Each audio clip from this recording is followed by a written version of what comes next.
નમસ્કાર ખેડૂત મિત્રો, આપણે અહીંયા આવ્યા છીએ રાણપુર ગુણાવાસ ગામે. ભાઈ આપણી ઇન્ડિયા ગ્રોની તમામ પ્રોડક્ટ વાપરેલી છે.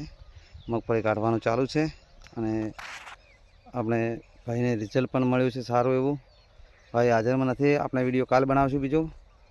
હાલ હું એકલો જ છું ને ડ્રાઈવર ભાઈ ટ્રેક્ટર બગડ્યું છે, બહાર લઈ ગયા છે. મગફળીનું રિઝલ્ટ તમે જોઈ શકો છો, પૂરો ક્રોસ કરેલો છે ભાઈ. તમે દેખાય જ છે મગફળી, એટલે જોવા આ જોવો લો.